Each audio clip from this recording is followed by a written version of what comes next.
Halo Sobat Mikir, pada diskusi kita kali ini kita akan membahas salah seorang tokoh yang sangat penting perannya sebagai political economist, sebagai sosiolog yang pada bulan November, tepatnya tanggal 28 November ini tengah merayakan ulang tahunnya ke 205. Beliau hidup pada abad ke-19. Tokoh yang akan kita diskusikan ini adalah Friedrich Engels. Jadi kita semua sama-sama tahu bahwa Friedrich Engels itu adalah partner dari Karl Marx. Mereka berdua kemudian menjadi tokoh-tokoh awal, sang pemula dari gagasan Marxisme. Nah, biasanya Engels itu ditempatkan sebagai junior partner, sebagai asisten, sebagai editor dari karya-karya Marx, sebagai donatur dari kerja-kerja intelektual Marx. Tapi kalau kita melihat perkembangan kajian-kajian tentang Friedrich Engels akhir-akhir ini, terutama sejak akhir abad 20 dan sejak tahun 2000-an sampai sekarang, kita akan menemukan pandangan dan perspektif yang berbeda, di mana Engels ini ternyata memberikan peran penting dalam pendalaman kajian-kajian Marxisme bersama dengan Karl Marx. Jadi istilahnya Engels itu bukan semata-mata junior partner dari Marx, bukan dalam relasi seperti Batman itu Karl Marx, Robin itu Friedrich Engels, tapi bahwa mereka sama-sama memberikan kontribusi yang penting terhadap kajian ekonomi politik, terutama critical political economy. Nah, bahkan dalam kajian-kajian riset terbaru, misalnya yang diutarakan oleh Terrell Carver, beliau ditempatkan sebagai inisiator penting dalam kajian-kajian critical political economy. Beberapa pandangan-pandangan yang mengutarakan bahwa Engels itu mereduksi kompleksitas analisis ekonomi politik dari Karl Marx itu diutarakan tidak terbukti, dan bahkan kontribusi Engels ini sangat penting. Nah, dalam perayaan 205 tahun kelahiran dari Friedrich Engels, kita akan mendiskusikan salah satu aspek penting dari kontribusi Friedrich Engels, terutama dalam kajian critical political ecology, yaitu kajian tentang bagaimana persoalan-persoalan ekologi itu bukan terpisah dari pertarungan kekuasaan atau power struggle. Dia tidak terpisah dari political economy, dan persoalan lingkungan dan alam itu sangat berhubungan tentang bagaimana kekuasaan bekerja secara historis, bagaimana social struggle dan class struggle itu bekerja, dan dalam hubungan-hubungannya yang mendalam terkait dengan relasi antara hubungan-hubungan alam, relasi manusia dan alam, dan terkaitannya dengan problem-problem kekuasaan dan pengelolaan lingkungan hidup dan lingkungan sosial yang sangat berhubungan dengan relasi kelas bekerja. Nah, di sini kita akan mengutarakan apa kontribusi Engels dalam konteks fondasi yang diletakkannya terkait dengan kajian ekologi politik materialis, di mana kalau kita utarakan, kita dalami terkait dengan karya-karya Engels, maka setidaknya ada dua karya penting yang diutarakan dan ditulis oleh Friedrich Engels. Terutama pertama adalah karya yang dia tulis pada usia 20-an, yaitu The Condition of the Working Class in England. Dan dalam analisisnya yang lebih matang, dia menulis buku yang berjudul Dialectic of Nature, di mana kedua karya ini membentuk dasar-dasar teoritik tentang hubungan antara relasi manusia dan alam melalui mediasi kerja, bagaimana relasi sosial dalam konteks hubungan antar kelas serta ketegangan antar kelas dan relasinya dengan teknologi terkait dengan kekuasaan dan juga krisis-krisis ekologi yang berlangsung. Sehingga kita bisa melihat tentang bagaimana relevansi dari pandangan-pandangan Engels untuk melihat konteks analisis problem lingkungan hidup dan hubungannya dengan relasi sosial dan relasi ketegangan sosial dan power relation, hubungan-hubungan kekuasaan yang bekerja dalamnya dari era pada saat Engels hidup sampai dengan era sekarang, di mana abad ke-21 ini kita menghadapi persoalan-persoalan yang terkait dengan lingkungan. Kita masuk ke era yang disebut sebagai Anthropocene. Dan di dalamnya, kajian-kajian Engels ini juga memberikan masukan yang sangat fundamental dan penting tentang perspektif dalam kajian Marxis terkait dengan apa yang disebut sebagai metabolic drift atau keretakan metabolisme dalam hubungan manusia dan alam.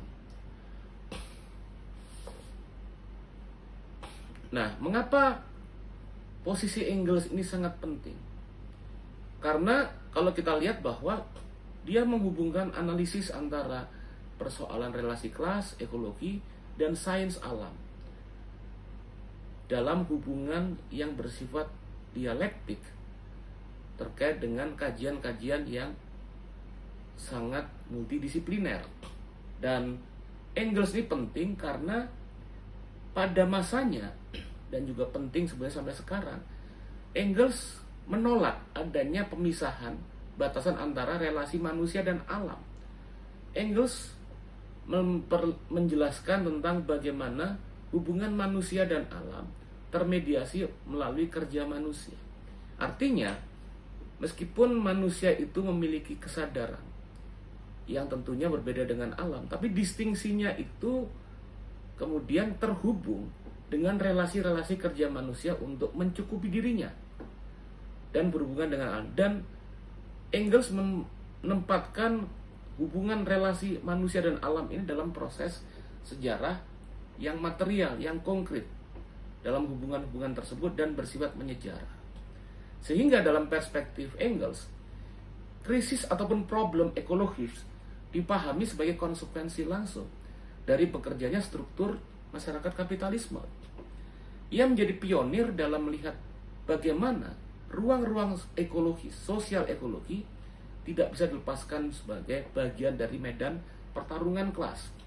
Nah, di sini salah satu temuan penting dari Engels itu terhubung dengan apa yang dia tulis dalam Dialectic of Nature, di mana di dalamnya Engels memperlihatkan bahwa analisis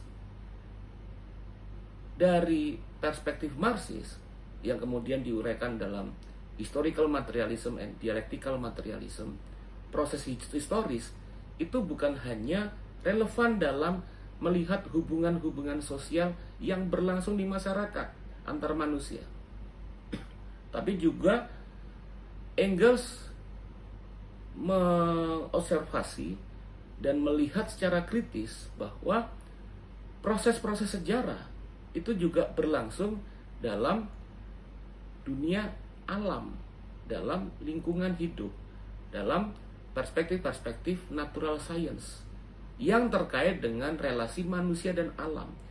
Nah, ini yang kemudian menjadi perdebatan penting, di mana beberapa kalangan-kalangan Western Marxism, kalangan-kalangan Marxis Barat, itu cenderung menolak pandangan Dialectic of Nature dari Friedrich Engels, seperti misalnya yang diutarakan oleh George Lukács. Nah, penolakan-penolakan terhadap tesis-tesis yang diutarakan oleh Engels berkaitan dengan hubungan antara alam dan manusia, ini kemudian memberikan pengaruh pada tenggelamnya atau tidak tampilnya secara kuat tentang bagaimana analisis terkait dengan problem relasi alam dan manusia, problem lingkungan hidup, problem-problem krisis yang berlangsung dalam hubungan antara manusia dan alam sehubungan dengan tatanan produksi kapitalisme, sehingga kemudian membuat banyak sekali kemudian kontribusi-kontribusi penting dari Engels yang tidak digali dalam kajian-kajian Marxis, terutama dalam perspektif Western Marxism. Tapi dalam perkembangannya, terutama sejak akhir abad ke-20 sampai saat ini, peran dari Friedrich Engels dalam melihat persoalan-persoalan lingkungan hidup terkait dengan problem ekonomi politik, sosiologi politik, itu mulai mengedepan seiring dengan saat ini kita menghadapi persoalan-persoalan lingkungan hidup yang serius.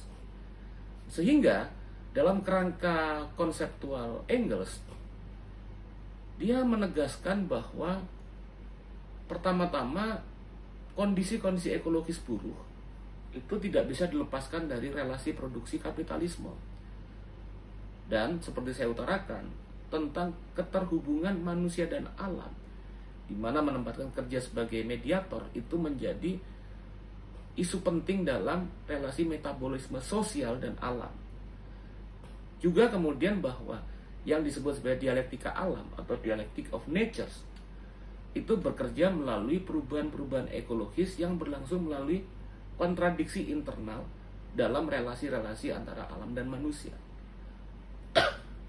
Nah, dalam perspektif Engels ini, dia juga memberikan pendalaman dan poin penting terkait dengan kecenderungan manusia yang dideterminasi, yang diarahkan dan ditentukan oleh kerja kapitalisme, cenderung menaklukkan alam, di mana dia mengutarakan bahwa ketika kemudian manusia menjadi dominatif dan kemudian memanfaatkan alam bagi kepentingan-kepentingan eksploitatif dan dominasi tanpa melihat tentang bagaimana hubungan antara law of nature dan social law, itu memunculkan kondisi bahwa setiap kemenangan-kemenangan manusia itu akan memunculkan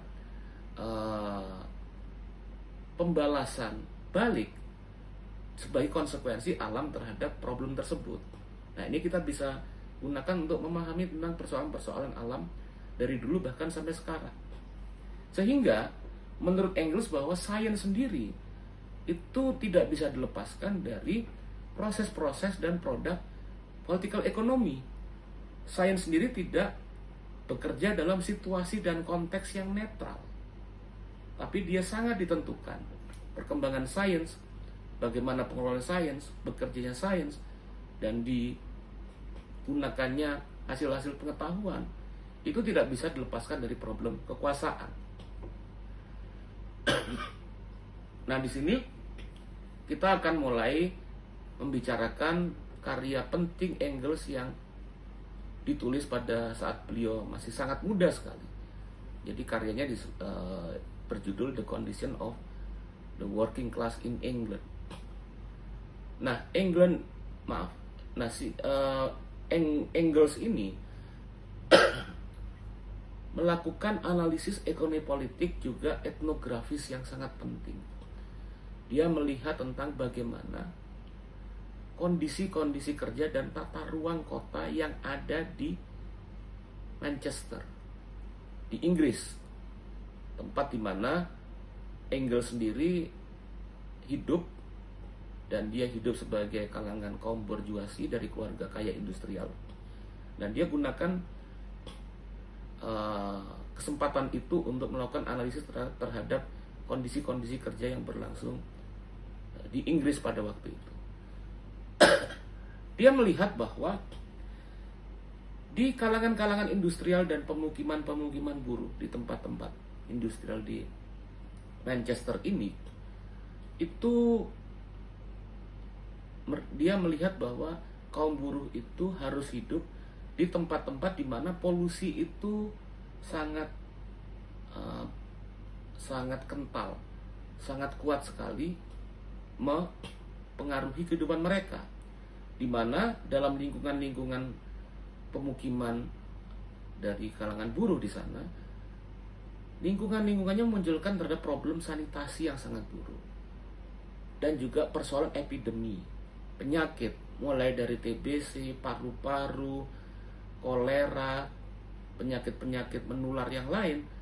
Ini kemudian muncul di tempat pemukiman tersebut, di mana kondisi yang dihadapi oleh kalangan buruh di pemukiman di sekitar tempat mereka bekerja itu sangat kontras dengan perumahan-perumahan, pemukiman-pemukiman di kalangan elit kaum borjuis, mereka yang menjadi pemilik tatanan industrial, pabrik-pabrik, dan juga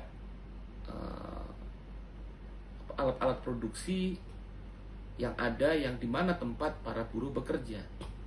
Di sini kemudian dia menunjukkan adanya ketimpangan dalam tata ruang di Inggris, adanya stratifikasi kelas yang muncul, di mana kondisi kesehatan dan kenyamanan yang didapatkan oleh kaum borjuasi itu sangat berbeda dan kontras dengan yang dihadapi oleh kaum buruh. Nah, dari situlah kemudian Engels melakukan riset mendalam apa yang menyebabkan persoalan-persoalan ini terjadi.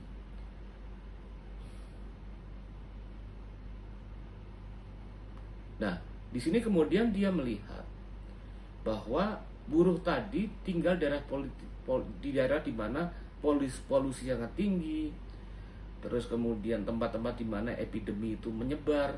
Itu bukan suatu pilihan, tapi tidak bisa dilepaskan dari struktur ekonomi kapitalisme yang bekerja, di mana kemudian karena relasi ekonomi produksi kapitalisme membuat bahwa kalangan buruh itu ditekan upahnya dalam kerangka cost of production, biaya produksi yang harus dihasilkan yang semakin lebih efisien dan hemat, sementara kalangan kaum borjuasi, kelas pemilik modal, itu kemudian mendapatkan profit dan surplus value dari proses kerja yang dilakukan oleh kalangan buruh. Sehingga kemudian hal ini memunculkan persoalan seperti menyebarnya penyakit kolera, tipes, TBC, dan penyakit-penyakit kronis lainnya yang menurunkan daya hidup dari kalangan buruh. Hal ini karena kondisi ekologis yang ditekan oleh struktur kapitalisme.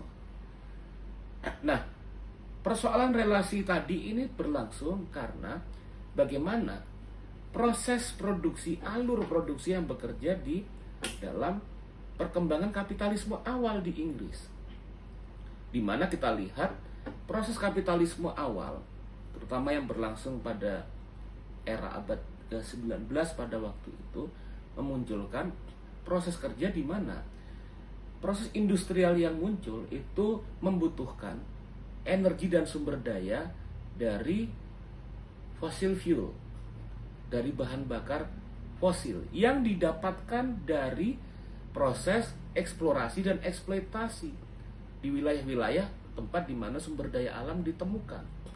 Nah, dalam kondisi ini kemudian proses ini memunculkan persoalan penghancuran kehidupan dan pengusiran masyarakat-masyarakat di wilayah sumber daya alam, yang bukan hanya berakibat pada persoalan yang dialami oleh manusia atau masyarakat tersebut, tapi kemudian memunculkan problem terkait dengan penghancuran lingkungan, karena zat-zat yang dibutuhkan oleh tanah, oleh bumi untuk melakukan regenerasi dirinya, ini kemudian dibawa untuk kepentingan bekerjanya kapitalisme industri di perkotaan, proses urbanisasi.